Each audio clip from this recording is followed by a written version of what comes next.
Welcome to super fast English academy. दोस्तों, इस video के अंदर आज आपके डाउट्स क्लियर करने वाला हूं। आप सबको पता हुआ कि कल इवनिंग को एयरफोर्स की ऑफिशियल वेबसाइट पर आपके एग्जामिनेशन डेट को लेकर के एक नया अपडेट आया था। पहले मैं उस अपडेट को बताता हूं, उसके बाद आपकी तैयारी आज से क्या कुछ रुझान रहेगा, आपके आगे पढ़ाई लिखाई करने का तरीका क्या रहेगा, उस पर भी थोड़ा सा मैं डिस्कस करूंगा। और आपके जो भी डाउट्स बन रहे हैं एग्जाम डेट को लेकर के, एज रिलैक्सेशन को लेकर के, इनटेक फर्स्ट और सेकंड को लेकर के, वो सब मैं इस वीडियो के अंदर डिस्कस करूंगा। देखिएगा, आपको ये दिख रहा होगा कि कल ये नोटिस आया था ऑफिशियल वेबसाइट पर। और यहाँ पर लिखा गया है कि सेकंड वीक ऑफ जुलाई ये नो नई जो एग्ज़ाम डेट आएगा, बताया जाएगा, वो सेकंड वीक ऑफ जुलाई 2020 को आपको बताया जाएगा। यानी कि इसके अकॉर्डिंग आपका जो एग्ज़ाम है, वो अगर ये जुलाई के लास्ट में आ रहा है तो यानी अगस्त में हो सकता है, राइट। क्योंकि जुलाई में आएगा मतलब अगस्त में हो सकता है। अच्छा, अब मैं आपको मेरे अनुमान के आधार पर मैं आपको बताऊं कि एग्ज़ाम जो आपका हो सकता है वो अगस्त में तो भाई नहीं हो सकता। ये आपका जो है सितंबर के मंथ में हो सकता है। ऐसा मैंने क्यों बोला, क्योंकि अगर आप रेगुलर बेसिस पर न्यूज़ पढ़ते हैं, न्यूज़ चैनल्स पर देखते हैं या फिर आप कोई समाचार पत्र पढ़ते हैं, तो उसमें हमेशा ज़्यादातर ये लिखा होता है कि जुलाई के महीने में कोविड-19 का जो अटैक है वो बहुत ज़्यादा चरम पीक पर रहेगा। ये आपको पता चलता है ना। तो इसका मतलब है कि जुलाई में आपका एग्ज़ाम नहीं हो सकता, ये श्योर है। ये पक्का श्योर है कि जुलाई में आपका एग्ज़ाम नहीं हो सकता।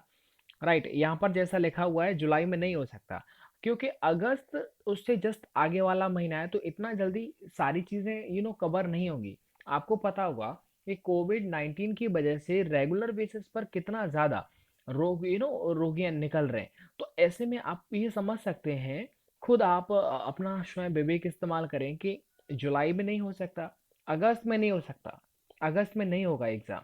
इसके साथ ही साथ आपका जो पेपर है, देखिए मैं आपको एक चीज़ दिखा देता हूँ। देखिए ये स्पेशल लिखा है ना कि जुलाई में देखेगा कोरोना का पीक। इसका मतलब है कि जुलाई में तो नहीं होगा, एग्ज़ाम नहीं होगा। आप अपनी तैयारी को ऐसा मत करें कि ब्रेक कर दें, रोक दें। आपका कोई अदर एग्ज़ाम आ रहा है उसके चक्कर में, क्योंकि कोई भी एग्ज़ाम है जो जुलाई में नहीं होने वाला है। सबसे पहले होगा तो एयरफोर्स का होगा, क्योंकि जब भी कभी ऑफिशियल वेबसाइट पर एयरफोर्स का कोई अपडेट आता है तो आपने देखा होगा जस्ट 10 से 15 दिन आगे बढ़ाया जाता है उसे। यानी कि वो अपने एग्ज़ाम को कराने को लेकर के काफ़ी संवेदनशील है।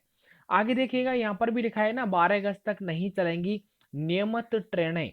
यानी कि जो नियमित, जो भी ट्रेन जो रेगुलर बेसिस पे चलती थी, पैसेंजर ट्रेन वगैरह, वो सब नहीं चलेंगी अगस्त तक। अब आप एक खुद सोचिए कि एग्जाम जब भी कभी होता है तो ट्रेनों का बड़ा सहारा लिया जाता है विद्यार्थियों के द्वारा, एक जगह से दूसरी जगह। सही है ना। तो जब ट्रेन ही नहीं चलेंगी तो बच्चे एक जगह से दूसरी जगह कैसे पहुंच पाएंगे।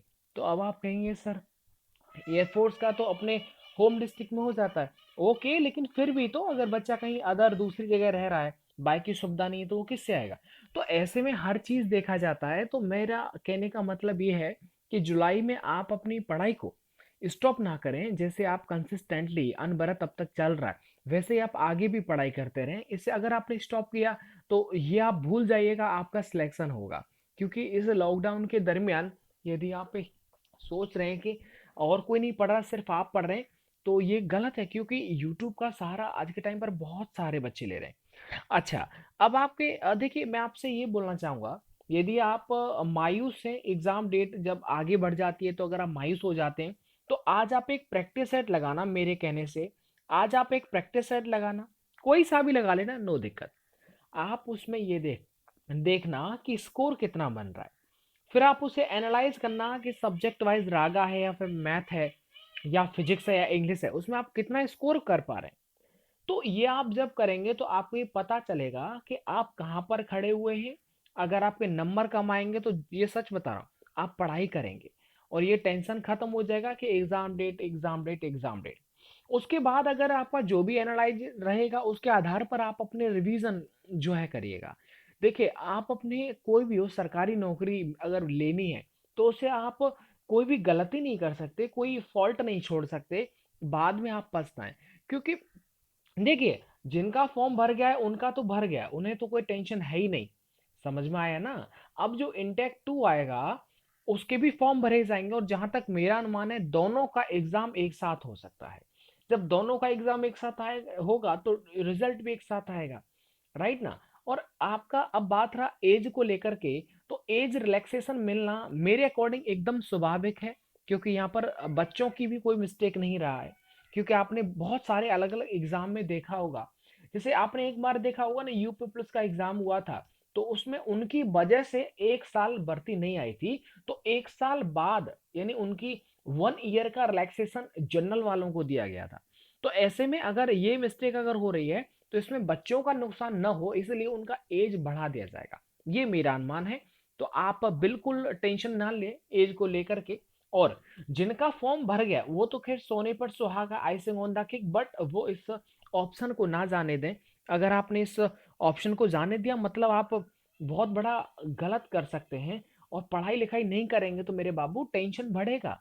और टेंशन का तो एक ही समाधान है यार, इतना ज्यादा पढ़ने को हमारे पास होता है कि अगर आप ये सोचें कि यार डेट नहीं आ रहा, तो ऐसा नहीं है। आप में से मुझे नहीं लग रहा कि कोई भी, अगर अगर हम बाई ग्रुप की बात करें, जो 50 में से 50 रख सके आज के स्कोर में, अगर आप 50 नहीं ला सकते 50 में से, इसका मतलब आपकी तैयारी कहीं ना कहीं वीक है, जो कि आपके एक दो नंबर कटवा सकती है। इसलिए आप अपनी तैयारी को हमेशा अनवरत तरीके से, पढ़ाई को बिल्कुल ना छोड़ें। ठीक है, और एग्जाम डेट जो भी रहेगा। और एक और बात, आप इंग्लिश की वीडियोस, आपको पता है प्लेलिस्ट आपने देख रखा है, डिस्क्रिप्शन में लिंक दे रहा हूँ, ये आप रेगुलर बेसिस पर 2 3 4 डेली लगाएं। आप अपना टाइम टेबल रेगुलर रखें। करंट अफेयर भी आप पढ़ाई करते रहें, क्योंकि एयरफोर्स के एग्जाम में, एयरफोर्स के पेपर में करंट अफेयर का बड़ा ही रोल होता है। तो एयरफोर्स को करंट अफेयर ना छोड़ें। रेगुलर यूट्यूब पर आती रहती हैं करंट अफेयर, है ना, पत्रिकाएं आती रहती हैं, उनसे आप पढ़ते रहें। मेरे कहने का मतलब, आप अपना सिलेबस है, आपको पता है इंग्लिश में क्या क्या आता है, मैथ में क्या क्या है, तो वो सभी आप खाली एक पन्ने पर लिखें उनको, और आप उनके आगे एक चिन्ह लगाएं, टिक लगाएं कि आपने इनको कितनी बार पढ़ लिया है। तो मैं कहूँगा कम से कम एक चैप्टर का 5 टिक तो होना चाहिए, मतलब उसका 5 बार रिवीजन तो होना ही चाहिए, तब जाके मजा आएगा।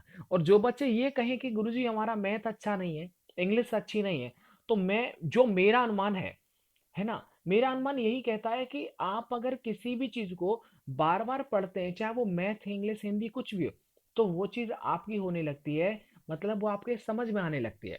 मैथ का तो खेल एक ही है भाई, कि आप जब प्रैक्टिस करेंगे, बार बार एक ही चैप्टर को रिवाइज करते रहेंगे, रिमाइंड करते रहेंगे, तो ही आपके दिमाग में कॉन्सेप्ट बैठेगा। और एग्जाम एयरफोर्स का आपको पता होगा कि इतना डिफिकल्ट नहीं है, लेकिन वो टाइम पर उस पेपर को कर पाना, वो उन्हीं बच्चों के लिए पॉसिबल है जिन्होंने घर पे बड़ी तैयारी की है। अच्छा, क्वेश्चन देखते ही तुरंत सोल्यूशन आना चाहिए उनके दिमाग में। तो ये बात में कब आता है, प्रैक्टिस से आता है। इंग्लिश के लिए सारी वीडियोस चैप्टर वाइज आप देख सकते हैं, या फिर आप, और रेगुलर बेसिस पर प्रैक्टिस आप जरूर लगाया करें, उनमें बहुत सारी चीजें आपको नई सीखने को मिलती हैं। चलेगा दोस्तों, मिलता हूं मैं आपको नेक्स्ट वीडियो के साथ। आप बिल्कुल निश्चिंत रह करके पढ़ाई लिखाई करें। अगर आप देखिए, ज्यादा अगर आप टेंशन लेंगे कि मेरा एग्जाम यार अभी नहीं है, पता नहीं कब होगा नहीं होगा, तो ऐसा वो बच्चे सोचते हैं जो, जिन्हें अपना नौकरी से प्यार नहीं होता है। और जिन्हें अपनी नौकरी से प्यार होता है ना मेरे भाई, तो समझो उन्हें एग्जाम डेट से कोई लेना देना नहीं होता है। वो सिर्फ पढ़ाई करते रहते हैं, और उन्हें ये लगता है कि मेरा ये पीक है, मैं यहाँ पर कब पहुंचूंगा, बस। अब देखिए, आपको मैं एग्जैक्ट बता देता हूँ, इस लॉकडाउन के दरमियान जहां तक मेरा अनुभव है, कोचिंग तो नहीं खुल रही है। तो आप सोचिए, बच्चे बहुत ज्यादा कोचिंग्स में जाकर के बहुत अच्छा सीखते हैं, तो ऐसे में उनका कंपटीशन कहाँ रहेगा। जायज है ना, सारे बच्चे यूट्यूब से पढ़ाई कर रहे हैं, तो यूट्यूब वो आपके लिए, वही उनके लिए। लेकिन जो बच्चे कोचिंग में पढ़ करके जो अच्छा करते थे, वो अब अच्छा नहीं कर पाएंगे, ऐसा हम थोड़ा सोच सकते हैं। क्योंकि अब जाहिर है ना, छोटा जैसे कोई भी पेपर आता है तो सीधे बच्चे कोचिंग में जाते हैं। तो अब जो जिन्होंने कभी भी यूट्यूब से कभी स्टडी नहीं किया होगा, तो वो कैसे समझ पाएंगे।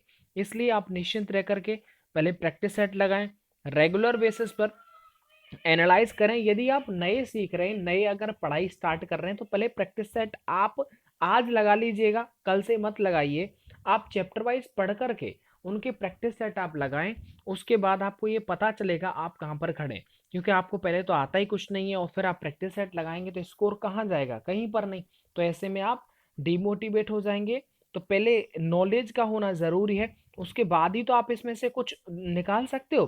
तो प्रैक्टिस सेट लगाने में और अच्छा स्कोर करने में एक ही बात होती है कॉमन, कि उसमें ज्ञान का होना बड़ा ज़रूरी है, तभी आप उसे कर पाएंगे। चलिएगा दोस्तों, मिलता हूँ मैं आपको नेक्स्ट वीडियो के साथ। वीडियो को लाइक एंड शेयर करें मत करें, लेकिन आप जो मैंने बोला इनको आप फॉलो करें, और आप टेंशन ना लेकर के अपनी पढ़ाई को अनवरत तरीके से चालू रखें। धन्यवाद।